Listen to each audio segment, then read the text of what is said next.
এবং আমরা চাই যাতে অন্যান্য আমাদের যারা সহযোদ্ধা রয়েছেন তারাও যদি এই ইলেকশনটাতে একটা কোঅপারেশন মোডে আসে, হয়তোবা আমরা একটা সুষ্ঠু ইলেকশনের দিকে যেতে পারবো, অন দ্য কন্ডিশন দ্যাট যে ইলেকশন কমিশন, বিএনপি, জামাত এবং এরপরে নামবেন, অর্থাৎ ইলেকশন কমিশন সবগুলো দলের উপরে থাকবে, তাহলে হয়তোবা আমরা এই কোঅপারেশনে এগিয়ে আসতে পারবো। ইলেকশন কমিশন তার স্বতন্ত্র স্বকীয় যে সত্তা রয়েছে সেই জায়গাটা যদি বজায় রাখতে পারে এবং যদি তার ওটটা সংবিধানের কাছে হয়, কোনো রাজনৈতিক দলের কাছে না হয়, তাহলে আমরা 100% ইলেকশন কমিশনের যে কোঅপারেশন চাইবে সেগুলো আমরা দেব এবং ইলেকশন কমিশন যেভাবে হলে এই ইলেকশনকে দিক নির্দেশনা দিবে আমরা সেভাবে মেনে চলার চেষ্টা করব।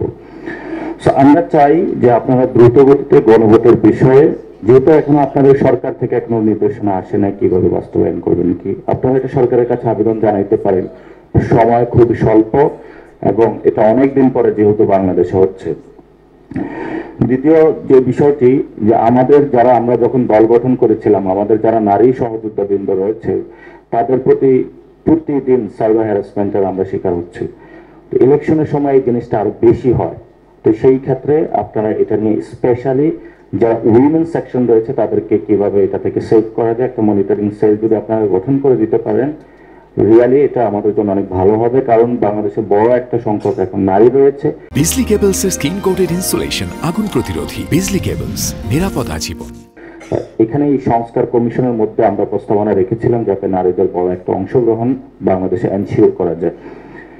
আরেকটি বিষয় রয়েছে যেটা হলো এই তরুণ প্রজন্ম এখন যেহেতু এই ইলেকশনে অংশগ্রহণ করবেন, এটা ফেস্টিভ মোড করার জন্য আপনারা প্লিজ আইন শৃঙ্খলা বাহিনীকে একটু অ্যাক্টিভ করবেন, যা হয়তো একটু বিশৃঙ্খলা যদি সৃষ্টি হয়, হয়তো বা তরুণ প্রজন্ম যে ইলেকশন প্রসেস, গণতান্ত্রিক প্রক্রিয়ার মধ্যে দিতে একটা সম্মান বোধ আসছে, এটা যাতে নষ্ট না হয়ে, কারণ যদি একবার এটা আবার নষ্ট হয় হয়তোবা তারা আরেকটি বিপ্লবের পথে চলে যাবে। এটা আমাদের জন্য কারোর জন্য কোনো সুখকর বিষয় হবে না।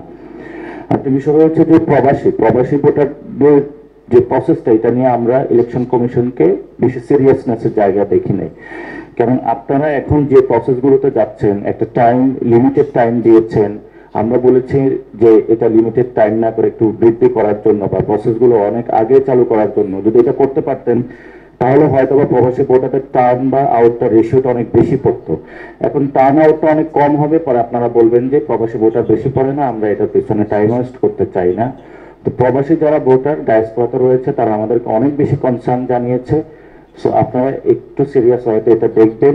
জানি আপনাদের অনেক ব্যস্ততা রয়েছে, এটা একদম যে প্রতিষ্ঠানকে একদম ভেঙে দেওয়া হয়েছে ওই প্রতিষ্ঠানের আপনারা দায়িত্ব নিয়েছেন, কিন্তু যেহেতু দায়িত্ব নিয়েছেন আপনারা যদি এই দায়িত্বটা আরো একটু বেশি করে আদায় করেন হয়তো আমাদের সবার জন্য ভালো হবে।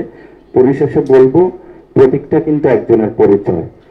সো কেউ যদি নিজের শরীর আছে অন্যের প্যান্ট জামা পরে আসলে ইলেকশনে যান, এটা আসলে যে মুখটা দেখে চেনা যাবে আপনি কে।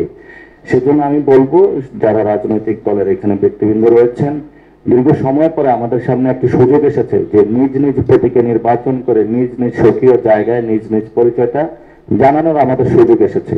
এই অপরচুনিটি আমরা লস্ট করব না, এটা আমাদের জন্য একটি বড় পাওয়া। সর্বোপরি সবাইকে ধন্যবাদ, আপনাদেরকে ধন্যবাদ আমাদেরকে ইনভাইট করার জন্য। আজকে একটি সুন্দর আলোচনা হয়েছে এবং আমরা আশা করব যে আপনারা প্রত্যেকটা রাজনৈতিক দলের জন্য একজন অফিসারকে একটু ট্যাগ করে দিবেন, অর্থাৎ আমরা যদি একজন ব্যক্তিকে অথবা যে কোনো একজনকে বারবার কোনো কিছু পাঠাতে হয় তাহলে এটা আমাদের জন্য প্রবলেমেটিক, আপনাদের জন্য প্রবলেমেটিক। অথবা যেটা সাকিব ভাই বলছে যে একটা মনিটরিং সেল গঠন করে দিলে আমরা সেখানে এটা ড্রপ করতে পারবো, অথবা যদি এটা আপনাদের সক্ষম না হয় তাহলে আপনারা এক একজন অফিসারকে আমাদের সাথে ট্যাগ করে দিবেন, আমরা যদি ওই চ্যানেলগুলো ইউজ করে আমাদের কনসার্ন গুলো জানাতে পারবো। সবাইকে ধন্যবাদ, সহযোদ্ধা যারা আজকে এখানে রয়েছেন সবাইকে ধন্যবাদ। আর আরেকটি বিষয় যেটা হলো আমাদের সিরিয়াস কনসার্নের জায়গা, এটা আমরা অনেক আগেও আপনাদেরকে জানিয়েছিলাম, ইলেকশন ডেতে যেদিন ইলেকশনটা হবে সেদিন যাদের বয়স 18 হবে তাদের বিষয়ে আপনাদের ব্যবস্থা কি থাকবে, অর্থাৎ আপনারা যে সিস্টেমটা চালু করেছেন সেখানে একটা নির্দিষ্ট টাইম ফ্রেমের মাধ্যমে যাদের বয়স 18 হবে আপনারা তাদেরকে ভোটার লিস্টে, আমরা বলেছি ইলেকশন ডে পর্যন্ত যাদের বয়স 18 হবে তাদেরকে এই প্রক্রিয়ায় নিয়ে আসার জন্য আপনারা একটা উদ্যোগ নিয়েছেন, আমরা এটা জানি, এই জন্য আপনাদেরকে ধন্যবাদ। কিন্তু যেই দিন ইলেকশন হবে একজন ব্যক্তির ওই দিন হলো 18 বছর বয়স, আপনি তাকে ভোটদান থেকে তার অধিকার থেকে আপনি তাকে ডিপ্রাইভ করলেন। এই বিষয়টা আপনারা আবার ভেবে দেখার জন্য আপনাদের কাছে আমাদের অনুরোধ রইল।